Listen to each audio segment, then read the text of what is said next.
Allah itu nggak ada bedanya dengan mucikari. Baca itu Al-Ahzab 50, Al-Ahzab 50, 51. Baca itu An-Naba 33. Oh, itu tidak ada bedanya dengan mucikari, teman-teman. Karena Allah punya pekerjaan itu cuma meluaskan birahi dari si Mamat, ya, sampai meniduri, ya, menyetubuhi anak kecil pun didukung oleh si Mamat, atau didukung oleh si Allah. Nah, ini Tuhan macam apa yang kalian percaya?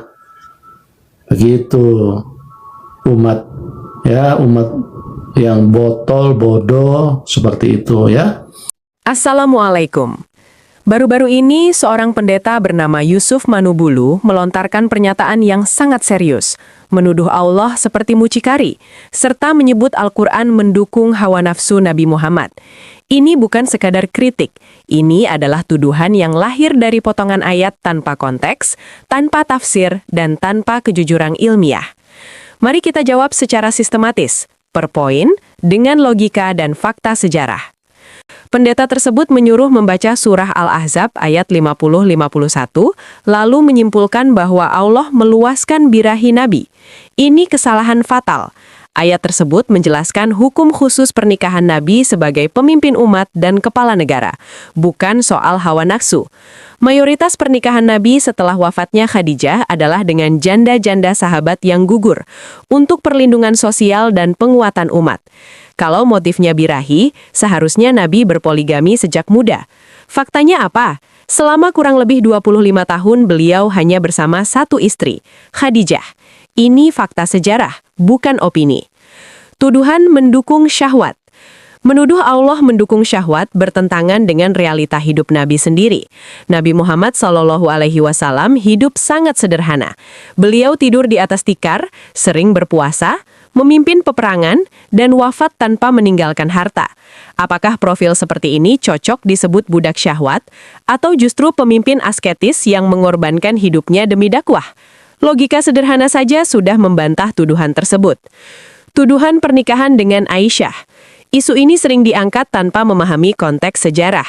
Pada abad ke-7, standar kedewasaan di berbagai peradaban berbeda dengan standar modern.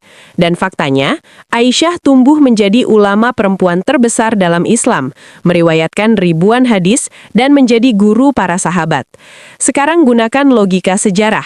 Jika memang pernikahan itu dianggap menyimpang atau cabul pada zamannya, maka musuh-musuh Muhammad yang sangat membencinya pasti akan menjadikan ini sebagai senjata propaganda utama.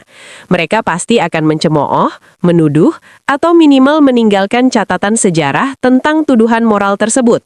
Namun faktanya, tidak ada satupun riwayat sahih dari musuh-musuh Nabi pada masa itu yang mempermasalahkan pernikahan tersebut. Mereka menyerang beliau dengan banyak tuduhan lain, penyair, tukang sihir, orang gila. Tetapi tidak pernah menuduh beliau cabul karena pernikahan itu. Ini menunjukkan bahwa dalam konteks sosial dan budaya saat itu, pernikahan tersebut bukan sesuatu yang dianggap menyimpang. Tuduhan seperti ini justru muncul berabad-abad kemudian ketika standar zaman berubah, lalu dipaksakan untuk menilai peristiwa masa lampau tanpa konteks sejarahnya. Luar biasa kedunguannya. Surah An-Naba ayat 33. Pendeta tersebut juga menyuruh membaca surah An-Naba ayat 33, lalu menuduh surga dalam Islam bersifat sensual. Ini lagi-lagi kebodohan sok mentafsir. Al-Quran menjelaskan kenikmatan surga sebagai balasan spiritual dan fisik. Bahasa kenikmatan surga adalah simbol kebahagiaan total manusia, bukan pornografi duniawi seperti yang dituduhkan. Ketika ayat Al-Quran bicara kenikmatan surga, dituduh sensual. Namun ketika membaca Alkitab, khususnya kitab Kidung Agung, terdapat deskripsi romantis dan sensual antara laki-laki dan perempuan. Namun ayat-ayat tersebut tidak disebut pornografi. Sebaliknya, disebut sebagai metafora rohani.